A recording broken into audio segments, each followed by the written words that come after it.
ကောင်းကြပြီမင်္ဂလာပါမင်္ဂလာပါတို့မတွေ့ရလဲကြားပြီဟုတ်တယ်နော်ဘာကားတွေရိုက်တယ်ကိုသားကြီးကလည်းအထူးဆန်းနေလို့ကျွန်တော်ကားမြိုက်တာကြားတယ်လေအေးကျွန်တော်ကားမြိုက်တာကြားတယ်ကျွန်တော်လည်းဒဲတာတော့ကြားဟုတ်ကဲ့ဈေးကြီးလို့ခေါ်လာကြည့်တယ်နော်ဒါကြောင့်မို့ကျွန်တော်ဟိုအရင်ဟိုဒီဟွာမှာအခုတော့လောစတော့နားနေတယ်ဟုတ်ကဲ့ဟိုရှေ့ပိုင်းမှာလည်းဆိုကိုကောင်းတော့ပြောက်အဲ့ဒါပဲမေးတယ်ကိုကောင်းတော့ကြည့်တယ်မရှိဘူးမရှိဘူး။အော်ကားရိုက်နေလာပါဆိုတော့မန်နေဂျာလည်းကြားလို့မေးလို့ရှိသေးတယ်။ဟုတ်ကဲ့ဟုတ်ကဲ့မရှိတော့အဲ့ဒါဆိုကျွန်တော်လည်းဒီပြင်ပြောက်ပေါ့။ဟုတ်ကဲ့ဟုတ်ကဲ့။ဘာဘာအဲ့လိုပဲရောက်။ကိုသားကြီးနဲ့ကျွန်တော်တို့တခါကျွန်တော်ကြိုက်တီးဦးမှာစုံတာဒီတော့ကြာပြီ။အဲ့မှာစုံပြီးတော့ကျွန်တော်လည်းမစုံတော့ဘူးလေ။ကျွန်တော်ကဒီလိုအခုဒီရုပ်ရှင်မရိုက်ဘဲနဲ့ကျွန်တော်ကဘာသာရေးကိစ္စတွေလုပ်နေ။ဘာသာရေးလုပ်နေ။ဘာသာရေးဆရာတယောက်လုပ်နေ။ဟုတ်လား။ဟုတ်ကဲ့။ဟိုဘာသာရေးဆိုပါဟိုတရားပြတာအဲ့လိုမျိုးလား။မဟုတ်တရားပြတာမဟုတ်ဘူး။ပယောဂကူးတယ်။ရွှေကျော်အိဆာတရားမဟိတိစီခိုင်းကြားဘူးလားကြားအဲ့ဒီပညာကကျွန်တော်ခံယူထားတဲ့ဆရာတယောက်ပေါ့ဗျာဟုတ်လားဟုတ်ကဲ့ဆရာအလုပ်လုပ်နေပါတယ်ဟင်ဟောအဲ့ဒါဆိုလို့အဲ့တော့ဆိုတော့ကြားပြီဟောအဲ့တော့မဟုတ်ကျွန်တော်62ခုနှစ်တည်းကယူထားတာကျွန်တော်ဘယ်သူမှမပြောကိုကတူတူသေးသေးပေါ့ဗျာကျွန်တော်ရုပ်ရှင်ရိုက်ရင်းနဲ့ကျွန်တော်ရုပ်ရှင်တွေအဲ့ချိန်မှာတအားရိုက်ရတဲ့အချိန်ပေါ့နော်ရုပ်ရှင်နဲ့ဝင်ကားစားပေါ့ဗီဒီယိုတအားရိုက်ရကျွန်တော်လည်းဟိုဘယ်လိုခေါ်မလဲဆိုတော့ကားတွေတအားရိုက်ရတယ်ဗျမနာဘူးကျွန်တော်တော်လည်းပဲဖိုက်တင်နေပါလေကိုထိုးနေတဲ့တိုင်းဆရာလည်းတိုင်းဆရာကွန်ဖူးဆရာလည်းကွန်ဖူးဆရာဆိုတော့ကျွန်တော်ငယ်သေးတော့ကြိုက်တာပေါ့ဗျာကြိုက်တော့ကျွန်တော်ကားတွေအများကြီးရိုက်ရတယ်အဲ့ဒါဟိုရုပ်ရှင်တွေတအားရိုက်ရလို့ဆိုပြီးတော့ကျွန်တော်အောက်လန်းပညာနဲ့ပေါ့ဗျာကျွန်တော်အဲ့လိုမျိုးပြုစားတယ်ပေါ့ကျွန်တော်ကအဲ့ဒါတွေမယုံဘူးလားကျွန်တော်တို့ကဟိုရုပ်ရှင်တွေရဆိုတော့ဘို့အဲ့ဒါအချင်းချင်းပေါ့တဘောအမိုးပတ်သက်ဆက်နွယ်မှုတော့ရှိတာဟိုဘယ်လိုခေါ်မလဲကိုလည်းရိုက်သူလည်းရိုက်ပဲသူကသူလည်းရိုက်ပဲအဲ့ဒါကိုကိုကရန်ရိုက်ရတယ်ဆိုတော့တအားတွေရိုက်နေတော့သူတို့ကတရားတွေရိုက်နေရတော့ကျွန်တော်အဲ့ကျွန်တော်ဟုတ်ပါတယ်ကျွန်တော်လည်းဟိုတရက်တည်း9ကားရိုက်ရတာတွေပဲရှိတယ်လေထားပါတော့ဆိုတော့အဲ့မှာကျွန်တော်ဟိုဗျာကျွန်တော်လည်းဒါတွေကမယုံဘူးဗျကျွန်တော်လည်းလူငယ်လည်းဖြစ်တယ်နောက်ပြီးတော့တကယ်လည်းဟိုကွန်ဖူးဆရာတိုင်းဆရာလည်းဖြစ်နေတဲ့အခါကျတော့ကျွန်တော်ဒူးတော်တိုက်ပဲလက်တွေ့မပိုင်ကျွန်တော်ယုံတတ်ဘူးဒါပေမဲ့ကျွန်တော်အဲ့မှာကျမ်းမာရေးမကောင်းဖြစ်တော့ဆေးအလုံး30ထိုးရတယ်ဩအဲ့ဒါတခုပြီးတခုဖြစ်လိုက်ပြီကိုကောင်းကျော်ပါပြီဆိုတာမရှိဘူးကိုကောင်းကျော်ဘယ်တော့စေကန်းသွားတယ်ပြင်သွားတယ်စေကန်းသွားတယ်ဟိုမှာဆရာစီသွားတယ်ဟာဘာဖြစ်တာလဲဒီတယောက်ကဘယ်လိုဖြစ်တာလဲရှူတင်မှာဖြစ်နေတာရှူတင်မှာဖြစ်နေတာကျွန်တော်မျက်နှာလည်းဘယ်လိုခေါ်လို့ဆိုတော့ဘလောက်စားဘလောက်အေးမျက်နှာကဘရောမှပြည့်တယ်ဆိုမရှိဘူးအများနဲ့ချောင်းပြီးတော့ဟိုလူမမာယုတ်ကြီးဖြစ်တာပေါ့ဗျာအဲ့ဒါနဲ့နောက်ကျွန်တော်အဲ့ဒီကနေပြင်ဦးလွင်ကနေပြန်လာတဲ့အခါကျတော့မှကျွန်တော်ဟိုတိုင်းတင်ပေးတဲ့ဆရာအဲ့ဆရာဦးလာဝင်အနန္တသိပ္ပရှမ်းတရုတ်တိုင်းပညာအရန်တော်တယ်ဟိုခန်းဝင်ခန်းတွယ်တို့ဘာလို့ကျိုးချုပ်အဖြီတို့ဘာလို့ဘန်လူကန်းတွေပေါ့အဲ့ဒါတွေကျတော့အဲ့ဆရာကြီးကကျွန်တော်သင်ရတာဟုတ်အဲ့ဆရာကိုယ်တိုင်သူကဘယောဂဖြစ်ပြီးတော့သူကလည်းကုထားတာကုထားပြီးတော့အဲ့တော့ဆိုတော့အဲ့ဘယောဂအဲ့လိုမျိုးလုပ်ခိုင်းတယ်တော်တော်များများနောက်ပိုင်းကအဲ့လိုမျိုးပညာယူလိုက်ကြတာနော်ဒီလိုဗျပညာယူတယ်ဆိုတဲ့အကြောင်းကလည်းအကြောင်းရှိတယ်ဒီတိုင်းဟိုပုံသေးကားချက်ကြီးဒီဘယောဂကုပြီးပညာယူရမယ်ဆိုတာမဟုတ်ဘူးအဲ့လိုမျိုးပေါ့ကျွန်တော်ကမေးတယ်ဆရာသမားကိုအဲ့လိုမျိုးထူးဆန်းတာတခုပြောပြမယ်သူကကျွန်တော်တို့ဒီဆရာဝန်တွေစစ်တယ်လို့ပေါ့နော်အနာစတောင်းတို့ ECG တို့တွေးတို့တလိပ်တို့ကြိုက်တယ်လို့စစ်ပေါ့ဗျာဘယောဂမှန်မပေါ်ဘူးဗျမပေါ်ဘူးသူတွေးရိုးသားရိုးပဲသူကကုရဘယောဂမှန်မပေါ်ဘူးမပေါ်တော့ဆရာဝန်တွေလည်းကုကခတ်တာပေါ့ဗျာဒါပေမဲ့သူတို့လာရင်တော့ဆေးထိုးပြီးတာပေါ့ဘာဖြစ်လဲဖြစ်တဲ့အကြောင်းရင်းပေါ့ဆေးထိုးပြီးဒါပေမဲ့ပျောက်လားဆိုတော့ကျွန်တော်တို့ကဟိုအကြောညက်တဲ့လူလိုပဲသိလားဘေးကလူကကြည့်တာဒီလူကဟန်ဆောင်နေရလားမသိဘူးအုံလွဲနေတဲ့လူဆိုဒီလိုပေါ့လှဲ့ဟာဒီလိုဟန်ဆောင်နေတာလားပေါ့မဟုတ်တကယ်ညက်တဲ့လူမှတကယ်သိဆိုအဲ့လိုမျိုးပေါ့ကျွန်တော်ဆေးလာထိုးလိုက်တယ်ဒါပေမဲ့ရှင်းစိတ်တော့စိတ်မရှင်းဘူးဗျာနောက်ကြတော့မှဒီပညာနဲ့ကျွန်တော်ပြောလိုက်ဆေးထိုးတော့သူကဘာလို့ကလ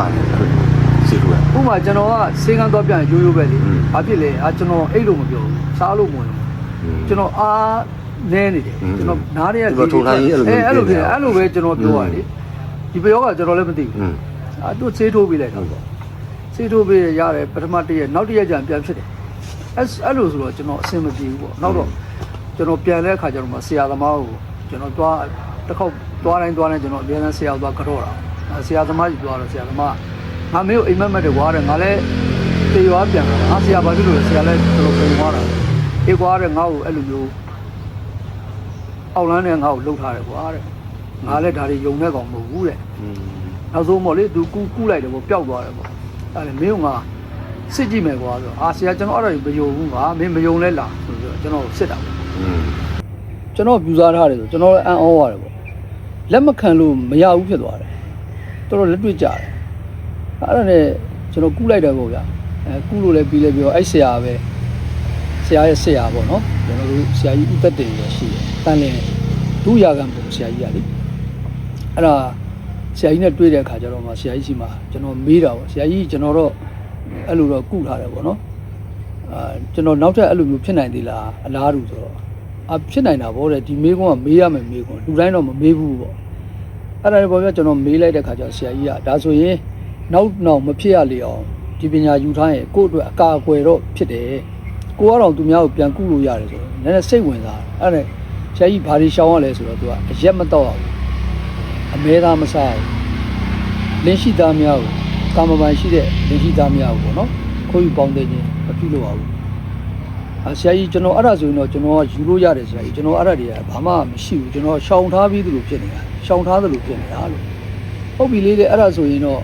ဒီပညာယူထားခြင်းအပြင်ဒီပညာရဲ့ကောင်းကျိုးလေးတွေဆိုးကျိုးလေးတွေကျွန်တော်သိကြပါတယ်ကောင်းကျိုးကတော့ကိုအောက်လမ်းမိတ်ဆာရွာသူပေါ့နော်သူစားဖမ်းစားလို့မရဘူးအဲ့တော့သူများကကိုယ့်ကိုဘာပေါ့တေချင်းစိုးနဲ့တေမဲ့ဥပိ္ပဇာကံပါလာခဲ့ဦးတော့အတိတ်ကလည်း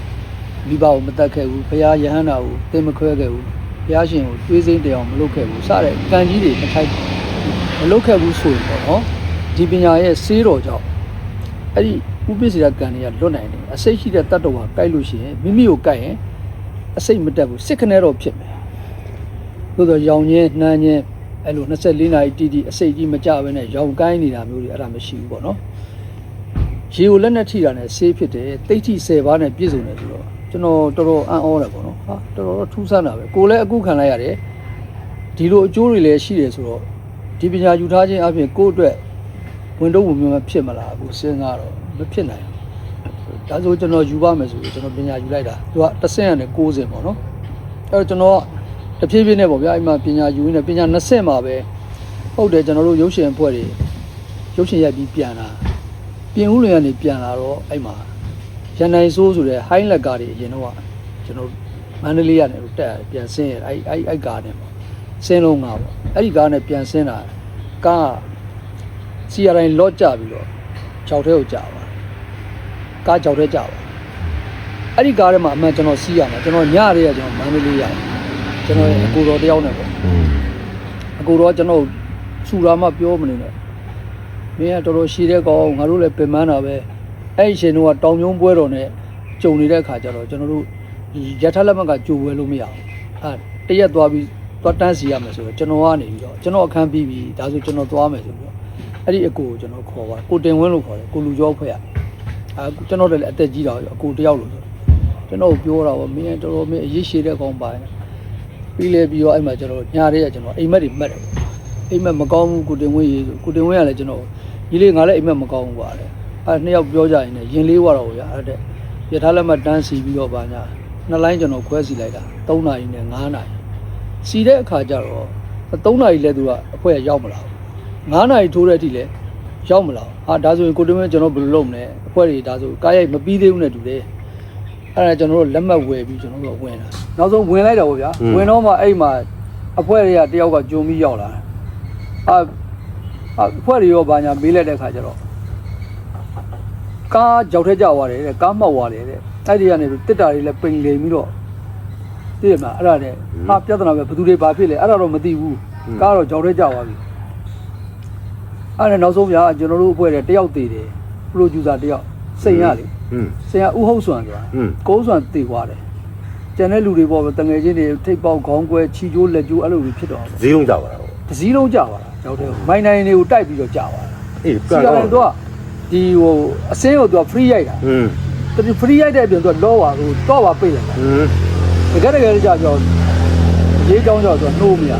အဲ့လိုဖြစ်ပြောလားအဲ့နဲ့ကျွန်တော်စဉ်းစားတော့ဗောအော်လို့ဒီပညာကတေကျွန်းနဲ့မသေးဘူးဆိုတော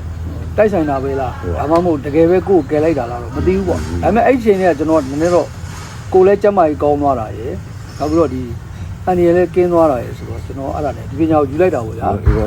ယူ ပြီးသွားပြီပြီးသွားပြီအဲ့တော့ဆက်ပြီးကျွန်တော်ကကြိုးစားတာပေါ့ဒါပေမဲ့ကျွန်တော်ကဘယ်သူမှမပြောဘူးလေ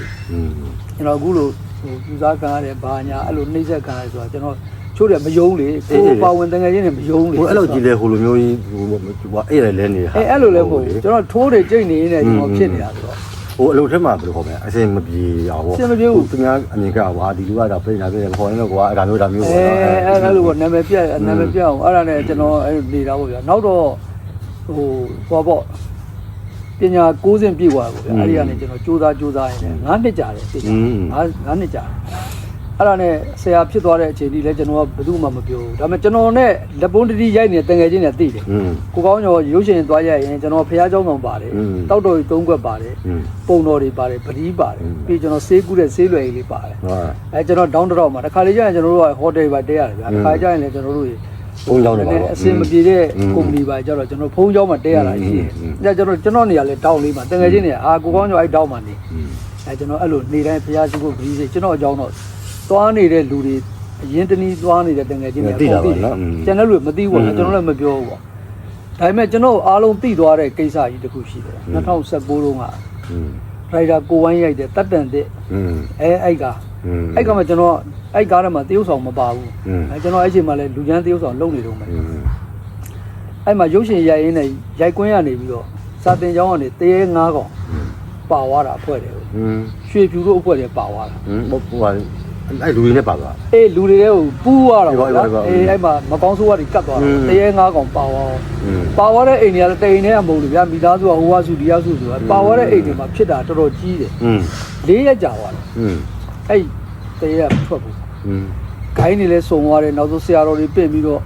့ကမွာတွေပါညှက်တယ်ပေါ့ဗျာမရဘူးနောက်ဆုံးကျတော့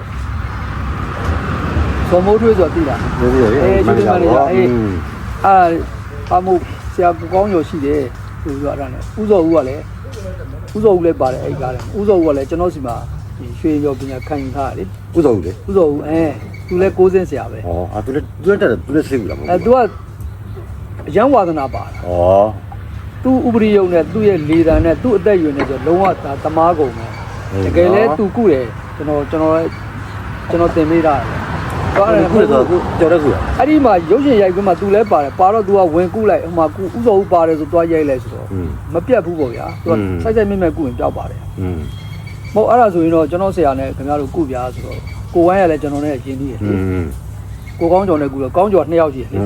်လူရှင်တော်ကောင်းကျော်နဲ့ကျွန်တော်ကိုလူကျော်ကောင်းကျော်2ယောက်ပြန်လူရှင်တော်မဟုတ်ဘူးကိုလူကျော်ဖွဲ့ကကိုကောင်းကျော်အဲ့ဒါနဲ့ကျွန်တော်နဲ့ဆက်သွယ်ပြီးတော့ပေါ့ဗျာကျွန်တော်ကုပေးလိုက်တာတချို့ဂိုင်းတွေကပြောတယ်ပေါ့နော်အရန်ပြင်းတယ်အရန်ကြီးမားတယ်ပေါ့တော်ဆရာမနိုင်ဘူးအနည်းဆုံး6လလဲကြာရင်ကြာမယ်တစ်နှစ်လဲကြာရင်ကြာမယ်ကာယကံရှင်ကိုယ်တိုင်ပြောတာနော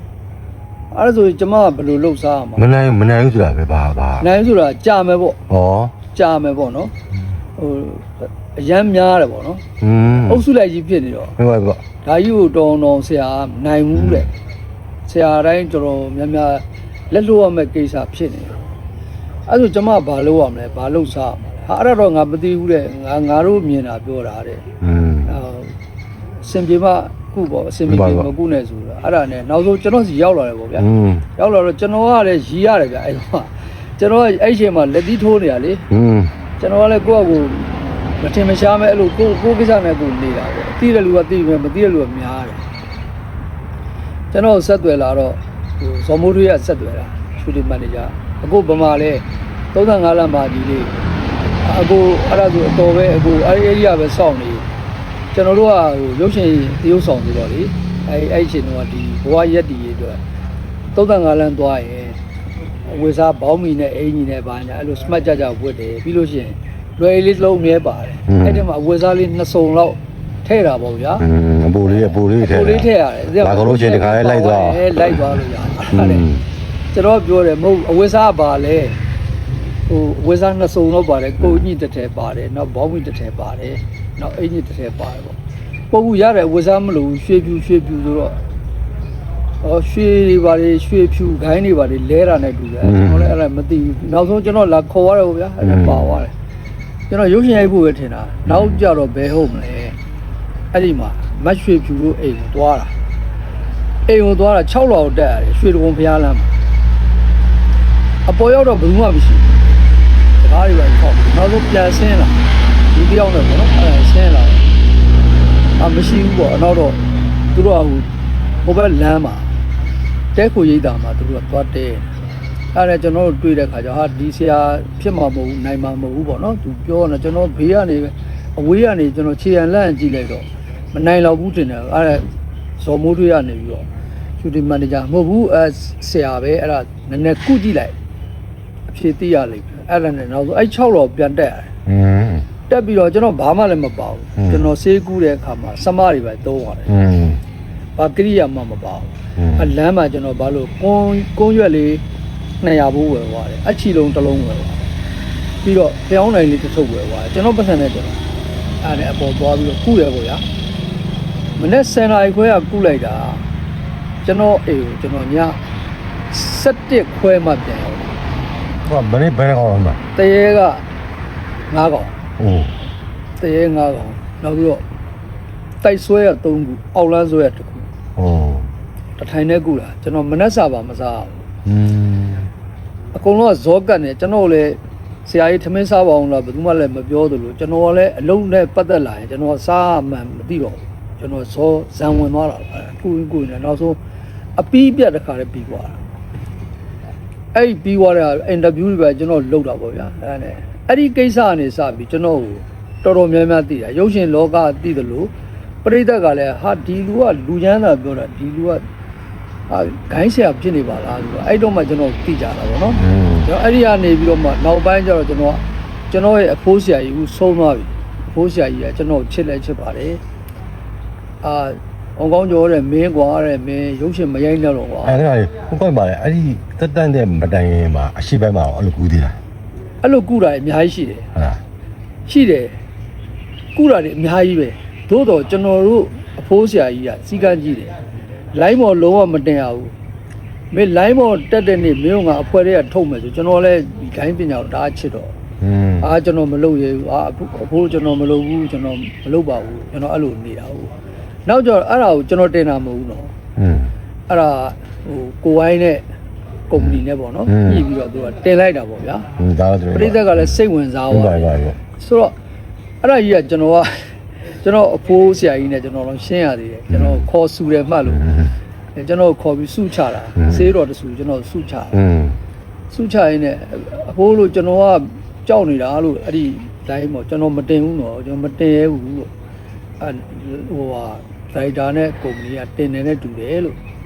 ငါကြည့်ပြီးပါပြီကွာတဲ့ကောက်ပါတယ်တဲ့အေးတဲ့အဲ့လိုဟာတော့ပြဿနာမရှိဘူးကွာနဲ့အဲ့ဒါလေးက pass ဖြစ်သွားတာရှေ့မှာကျွန်တော်ဒီတဲ့ကျန်းတဲ့ဟာတွေကုထားတာအများကြီးရှိတယ်ကျွန်တော်လုံးဝမတင်ဘူးအဖိုးရဲ့စကားကိုနားထောင်တာပါကျွန်တော်နာယကာကြီးရဲ့စကားကိုနားထောင်ခုချိန်ဒီလဲကျွန်တော်နားထောင်တော့မယ်အဖိုးကမရှိတော့ဘူးဆုံးသွားပြီဒါပေမဲ့အဖိုးရဲ့စကားကိုကျွန်တော်မြေဝယ်မကြကျွန်တော်ဒီနေ့အချိန်ဒီနားထောင်နေတော့မှာပဲကျွန်တော် line ပေါ်တွေပဲကုတဲ့ဟာတွေမတင်ဘူးဂရိုပဲတင်တာလို့ပါလို့ညအလူရှင်တွေကိုကျွန်တော်တင်ပေးတာအဲ့ဒါတခုတော့ရှိတယ်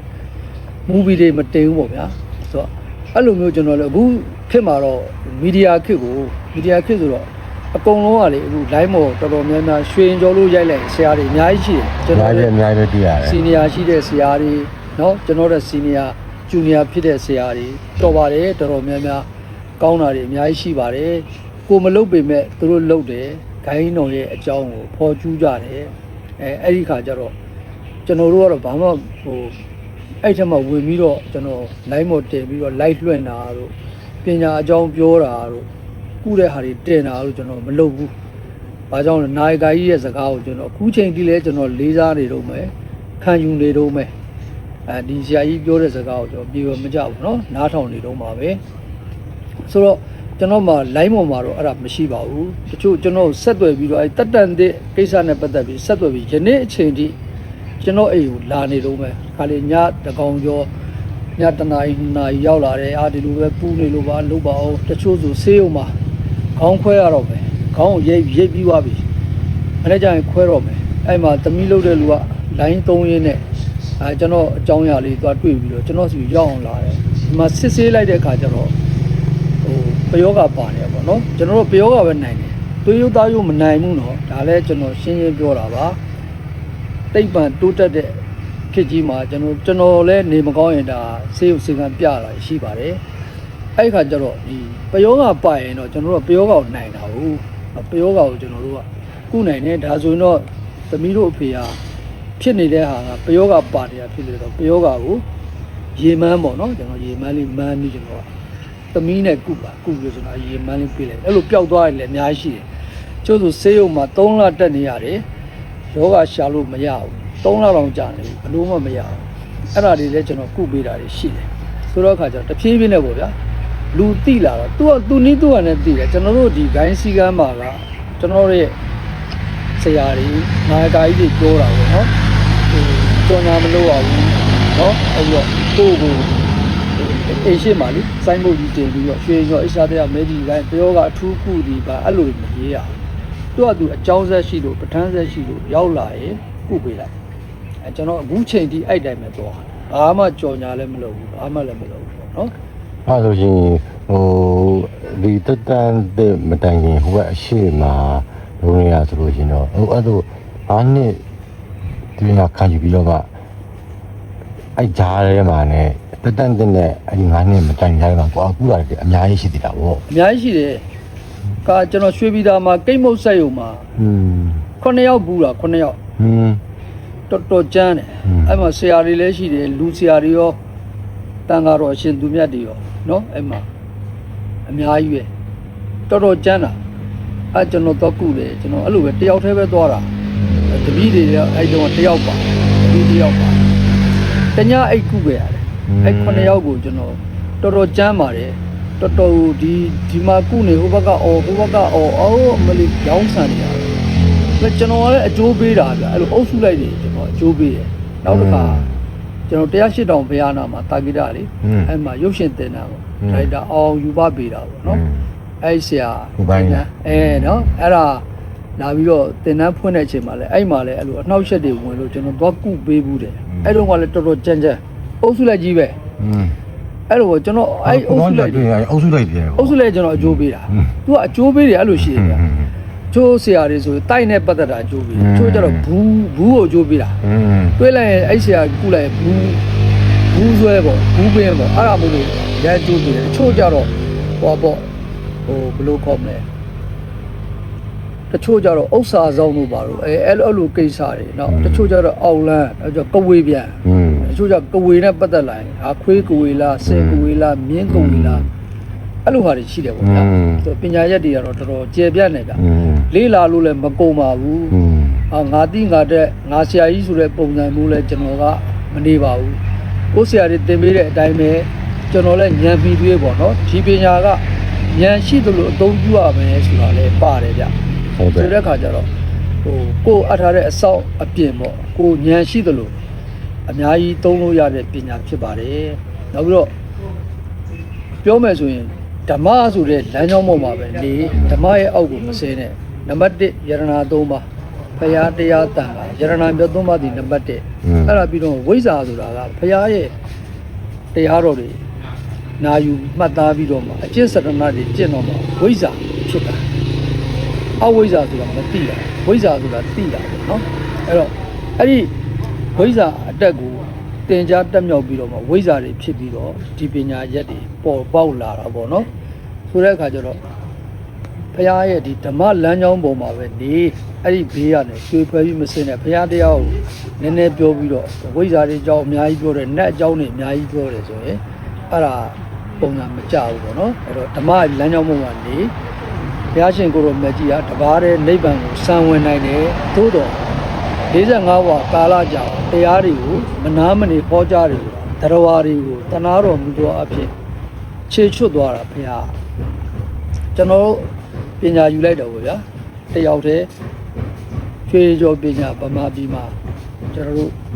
မှတ်တမ်းအရာပေါ့နော်စရဲပြုစုထားတာလူ2တန်းကျော်ရှိတယ်အဲ့ဒီမှာမှငါအနေရကင်းတယ်ငါမိသားစုအနေရကင်းတယ်ဈေးရောင်းကောင်းတယ်လက်ပွက်တယ်အဲ့ဒါနဲ့တော်တဲ့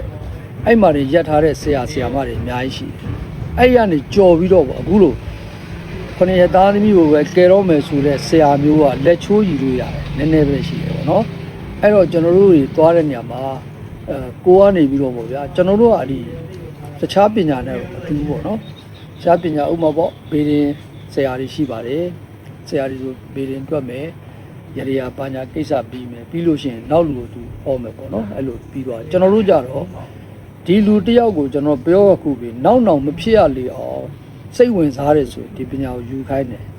အဲ့ဒီတပည့်ကပညာယူပြီဆိုအဲ့ပညာတစ်ဆင့်ကနေ6ဆင့်ပေးရတယ်မိန်းကလေးဆို5ဆင့်ပေါ့အဲ့ဒါတွေပြီးတဲ့အချိန်ကြီးနောက်ဆုံးသူတို့အိမ်ကတစ်ခုခုဖြစ်နေတော့ဟယ်လိုဆရာလုပ်ပါဦးဒီမှာဘိုက်ခွဲရတော့မယ်ဟာဘာဖြစ်လို့ညာဖြစ်လို့ကျွန်တော်တို့မှတာဝန်မသိဘူးပေါ့များသောအားဖြင့်တောက်စားတဲ့လူတွေကိုကျွန်တော်တို့ကယ်ရတယ်ခြေချိုးရတယ်ပြင်ပန်းတယ်ပြင်ပန်းလည်းခံရတာပဲလေဒီလမ်းကြောင်းကဒီလိုပဲသွားရတာဟုတ်အဲ့တော့စိတ်ရှည်ဇွဲတန်တန်းကြီးကံပြုရသာသနာဆိုတဲ့အတိုင်းကျွန်တော်တို့ ਨੇ ပတ်သက်ပြီးတော့လူတစ်ယောက်ကဖျားရှိမှယရနာမြတ်သုံးပါးရှိမှဩကာသလုံးနေကျွန်တော်တို့ကုသိုလ်ရတယ်တဖြည်းဖြည်းနဲ့